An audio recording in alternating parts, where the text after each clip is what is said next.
Welcome back.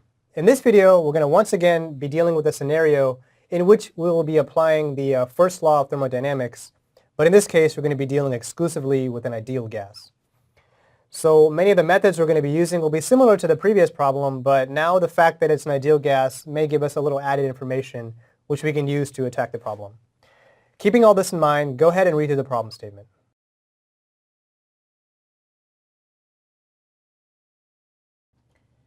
Now in this problem, we're given some information about a single mole of a monoatomic ideal gas, and is taken through a thermodynamic cycle in 3 different steps. The first step is an adiabatic expansion, the second step is an isothermal contraction, and then the last step is a constant volume pressure increase. And from that we have to infer a bunch of information, but the first question asks us to actually go ahead and use that information to qualitatively draw our own PV diagram. So let's just take it step by step. The first one is an adiabatic expansion. So let's go ahead and just maybe put a point over here. Let's start the cycle there. It's an expansion, so we know the volume must be increasing, so we must end up somewhere on this side of that dot. Do we end up above the dot or below the dot? Well, adiabatic expansions, they always have a curve that looks like this. During an adiabatic expansion, the pressure always decreases. So you always kind of go down like that. So let me go ahead and just draw a downward sloping line. Okay, and this is, go ahead and call this step 1 of the cycle. The second step is an isothermal contraction. It's a contraction, so we know the volume must be decreasing. So from here, we must end up somewhere over here. Now again, we have a choice to make. Does it go up to decrease the volume to a higher pressure it started at, or does it go to a lower pressure? Well, the third step kind of gives us an indication. It says the third step you have to increase the pressure to get back to the starting point. So if we wind up here, we'd have to decrease the pressure to go down. So obviously it must go down over here. So the isothermal contraction ends up like this. And then finally, we know we're going to end up right beneath the previous point because we have to increase at constant volume to get to that point. So now we're going to go straight up. And you should always label the direction of the cycle because that'll keep your signs straight. So we went in this direction. Okay, so a single cycle starts right here, goes down in adiabatic expansion, contracts, and then increases in pressure to get back up to the original point. Now, the next questions are starting to ask us, tell me a little bit about the heat that was absorbed during a particular step, and we may have to start comparing works and stuff. So let's go ahead and use the same table method that we used for the previous problem in one of the previous videos. So again, I have all the steps of the cycle labeled in columns, and I have the heat intake of each cycle, the work done in that particular step, and then from these two I should be able to find out the internal energy change by using the first law of thermodynamics, which I will go ahead and write up here just for our benefit. Write it up here. So if we have Q and W at any given column, we can fill in delta E, or we could even use maybe knowledge of delta E and Q to get W or something like that. What I want you guys to do is go ahead and fill in as much of this table as you can for now, using just the information right here. So there's a lot of information, not only in the numbers, but in some of the descriptions of the cycles themselves. And we're going to go ahead and use that, and then you'll see that as you start to fill in some numbers, other numbers become very apparent. I do want to put one more last column on here, which is the full cycle. So I'm just going to call this 1 plus 2 plus 3, okay.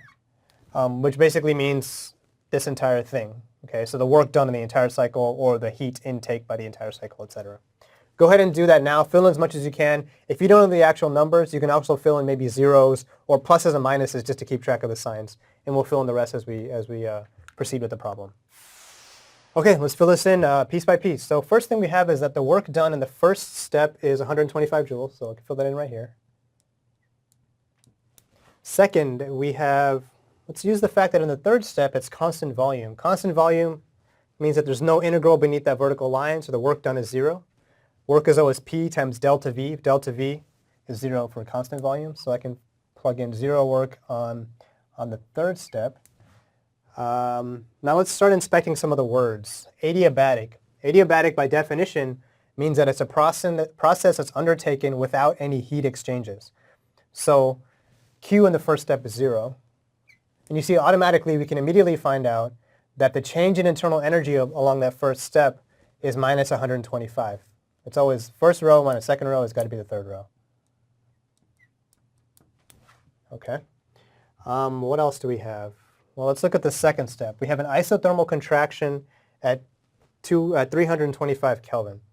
Keep in mind this is an ideal gas. So for an ideal gas, because delta E is always going to be proportional to delta T, when delta T is 0, which occurs for isothermal means the temperature doesn't change, so delta T is 0. If delta T is 0, delta E must be 0. So we know that for the second step, we're not going to have any changes in internal energy. And this is due to the fact that ideal gas, we have that delta E equals N times the constant volume heat capacity times delta T. Right now we don't care about these for this particular gas, but it's important that if it's isothermal contraction, delta T is 0, delta E must be 0. Okay, what else? We're now trying to fill in this column over here. Anything else about this one? It doesn't say anything about the heat, but let's use the fact that along the entire cycle, the internal energy must come back to what it started at. So on any cycle, the internal energy change must be 0. This is true for any process on any PV diagram. If you go back to where you started, you must get back to the original internal energy you had, so the change has to be 0. Now, the good thing about this is that across all this, these three columns must add up to the final column here, because this is, you're adding up all these three steps, so the total heat in all these steps must add up to what happens in the entire cycle. So if you're adding up columns 1, 2, and 3 for the energy change, you must end up at 0 here. That means this guy must be 125. Now we can look at this column. You see that Q minus W must equal 125. So the total amount of heat taken in by this gas in the third step must be 125 joules. So you see how we just filled in piece by piece and it all kind of came together. So Q3 is equal to 125 joules. So heat is taken in the third step, and that's what's allowing the pressure to rise from this point to that point. Okay, the next question says, let me just say added, it's taken in because it's positive. Next question says, qualitatively compare W1 and W2. So compare the work done by on the first leg of the cycle and the second leg of the cycle. Qualitatively compare those, both in terms of magnitude and their sign. Let me let you do that on your own, and we'll come back and finish up the problem. Now we need to compare the work done between on leg 1 and leg 2. Obviously the work done on leg 1 is positive because we know that. We also know that because the integral along this cycle here, along this path, is going from left to right. And since the integral is equal to the work done, that's positive because you're going from left to right. On the other hand, on leg 2, you're going from right to left, so the integral must be negative, so we know that W2 is less than 0. Let's compare their magnitudes. So let's see, well, the integral is always the area beneath this curve, and you can see that obviously the area beneath 1 is bigger than the area beneath 2. So if I'm just comparing the positive areas, the work done by the gas in cycle 1, or in step 1, is bigger than the work done on the gas in step 2. And that's reflected in that inequality right there. Okay, and the last question, actually this should help you with the last question, so go ahead and try that one on your own and we'll finish up the problem. For the last part of the problem, we're looking for the sign of the heat exchange in the second leg of the cycle. Well, let's use what we have from the previous part of the problem. We have that the work done in the second part is negative. Let me just go ahead and put a negative here. And immediately we see that because these guys have to subtract to 0, whatever the value is here must be equal to this value. So that's negative as well. That immediately tells us that the heat exchanged by the gas in the second leg during the isothermal contraction is negative. In other words, the gas is expelling heat at that time. Let me just point out something to you in these isothermal processes. Notice that the Q and W are, I didn't write it here, but they're actually equal values because they have to subtract to 0. Physically what's happening is that as the gas is at this point, it's isothermally contracting, which means that you're basically compressing the gas. But if it's going to be isothermal, you want to keep the energy and that means the temperature the same. The only way to do that if you compress it is by allowing heat to release from there. If you're doing work on this thing but you didn't allow this Q to be released, then you would have an overall increase in temperature. So in isothermal contractions, whatever the amount of work you do on the gas must be exactly released as heat to allow the temperature to remain the same. The temperature remains the same, that means the internal energy remains the same. Now that's only true for isothermal contractions. Adiabatic and the other type of contractions and expansions are of course different. Let me just point out one last thing about this problem which wasn't asked, but let's just kind of look at what's happening in the entire full cycle. We can actually kind of fill in some signs over here. We can't get the numbers, but we can get the signs. Let's see. Well, let's look at the work row. We have 125 here. We have a negative value here. Well, we do know that the absolute value of W2 is less than the absolute value of W1. So whatever this value is, its absolute value must be less than 125. Let's say it's 100 or something. 125 minus 100 plus 0 is going to be some positive number.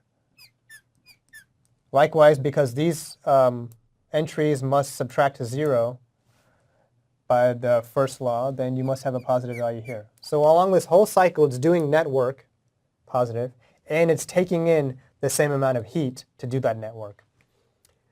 That's it for this problem.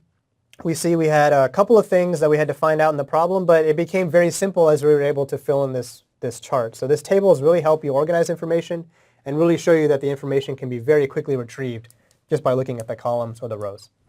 I'm going to stop there, take a look at the summary, and we'll see you next time.